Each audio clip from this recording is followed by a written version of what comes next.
Mais bien, chers frères, ces gens vêtus de robes blanches, qui sont-ils et d'où viennent-ils? La question est posée. Et voilà que les anges de Dieu révèlent: ceux-là viennent de la grande épreuve. Ils ont lavé leurs robes. Ils les ont blanchis par le sang de l'agneau. Mais bien, chers frères, on pourrait être surpris. Comment blanchir sa robe blanche avec du sang? En général, le sang est rouge, et voilà que, au lieu de tacher la robe blanche, elle est au contraire purifiée. Alors bien sûr, il faut comprendre le sens de ce que cela veut dire. Nous fêtons tous les saints. Nous fêtons cette foule immense dans les cieux qui acclament la gloire de Dieu, qui honore Dieu de tout leur cœur, qui chantent sans cesse la louange de Dieu devant sa face. Ceux qui sont revêtus de cette robe blanche, c'est bien sûr la robe de baptême. Ça veut dire la grâce de Dieu, la grâce du Christ. Et ils ont lavé leur robe dans le sang de l'agneau. L'agneau, c'est bien sûr Jésus qui a versé son sang sur la croix pour nous purifier, pour nous rendre purs devant le bon Dieu. Ça veut dire nous rendre justes, nous justifier, autrement dit, nous sauver. Mes chers amis, la sainteté, ce n'est pas un exploit sportif de l'ascèse. Ne vont pas au ciel ceux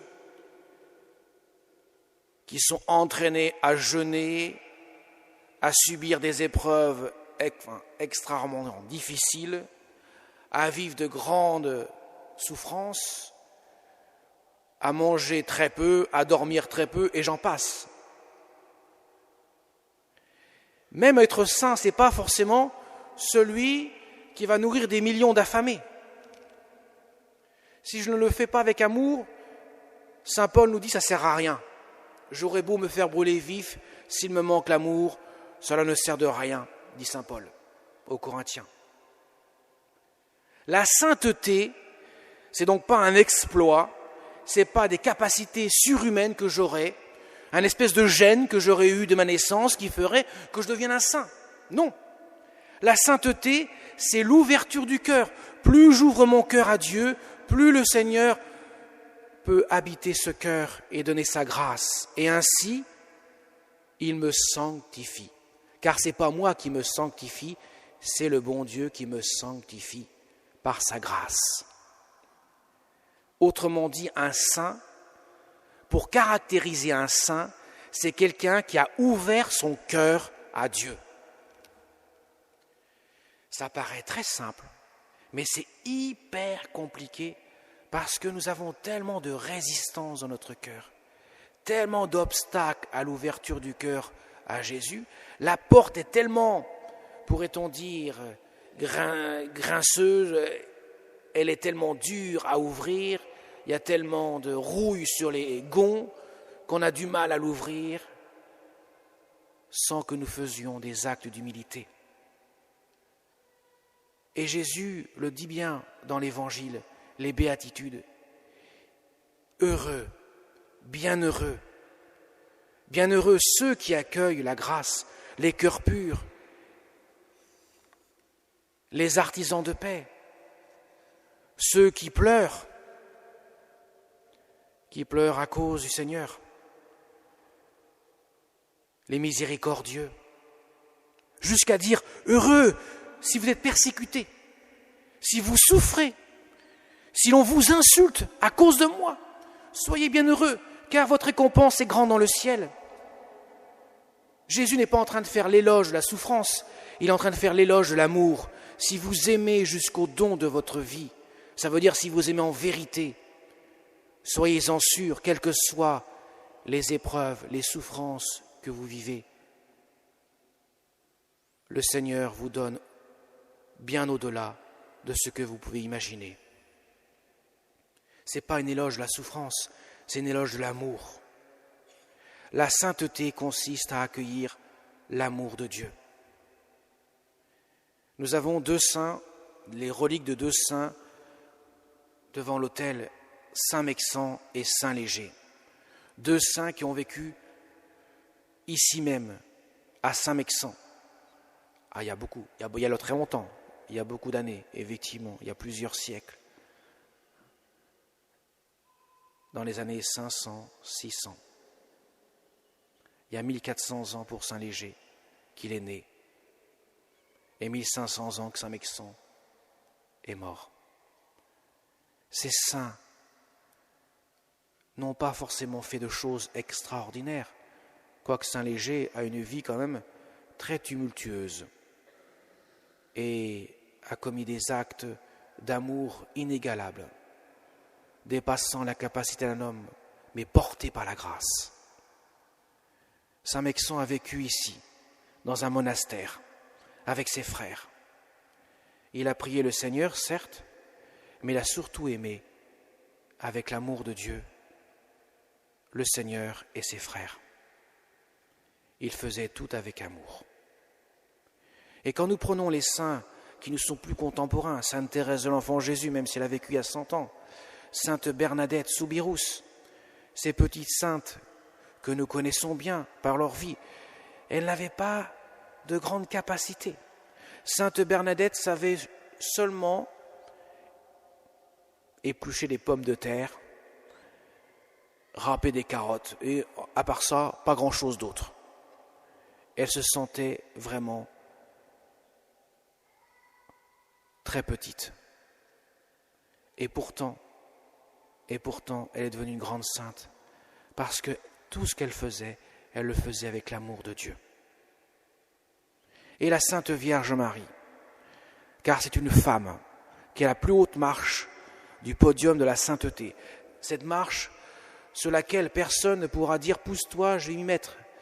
Cette marche tellement haute qu'aucune autre personne humaine ne peut l'égaler. La Vierge Marie n'a rien fait d'extraordinaire dans sa vie. Elle a seulement ouvert son cœur à Jésus, son cœur à Dieu.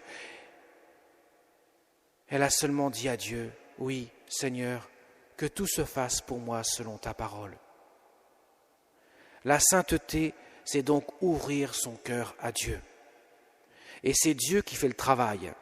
C'est lui qui nous sanctifie, à condition que nous ne mettions pas sans arrêt des barrières, que nous ne refermions pas la porte de notre cœur à son action. L'Esprit Saint est à l'œuvre dans notre cœur, mais si nous lui fermons sans arrêt notre cœur, il ne peut pas faire grand-chose. Jésus nous demande des actes d'humilité. Ça veut dire, reconnais que tu es une créature, que tu as besoin de moi.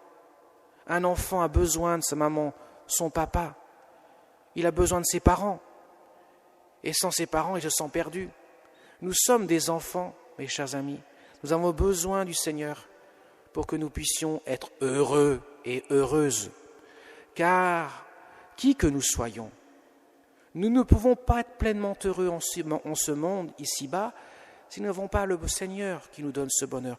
Car le bonheur que nous pouvons vivre ici-bas sans Dieu est un bonheur qui sera forcément limité dans le temps et limité dans sa plénitude, parce que nous avons un cœur qui est fait pour aimer, mais pas seulement aimer des créatures finies, mais aimer le Créateur. Dieu nous a créés à son image et à sa ressemblance. Il a mis dans notre cœur une capacité d'aimer Dieu.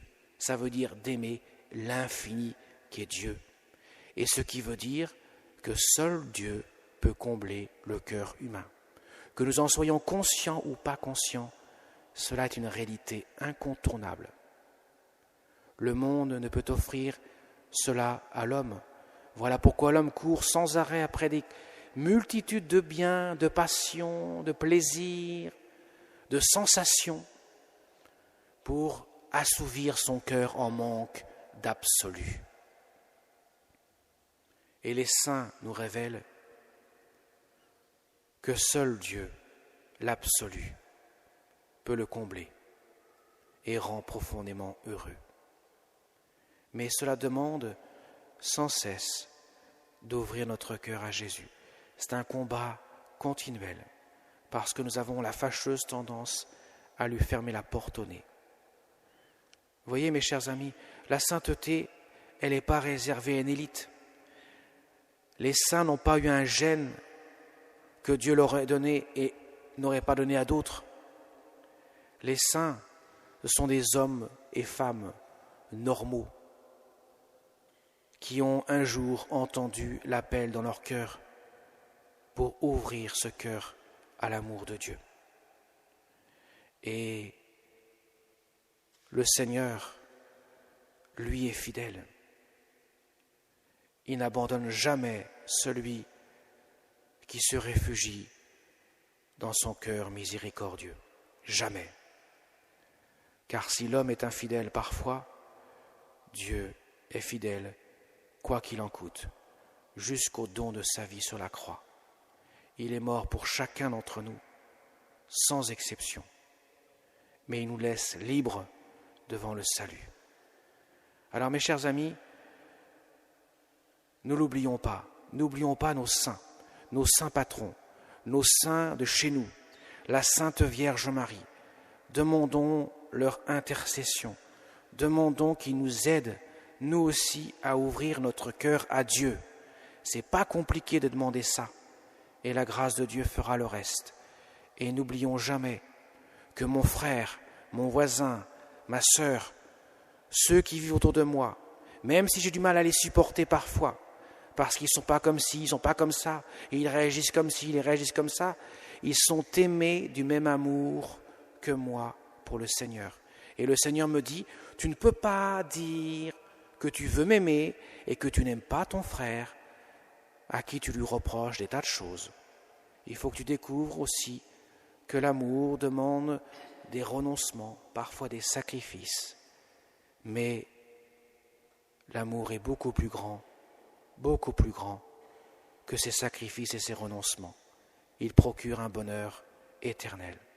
Demandons cela avec l'intercession de tous nos saints, à commencer par la Sainte Vierge, notre Mère du ciel, qui est aujourd'hui dans la gloire des cieux, entourée de l'immense cortège des saints du ciel et des anges de Dieu, chante la gloire de Dieu et prie, intercède pour chacun et chacune d'entre nous. Amen.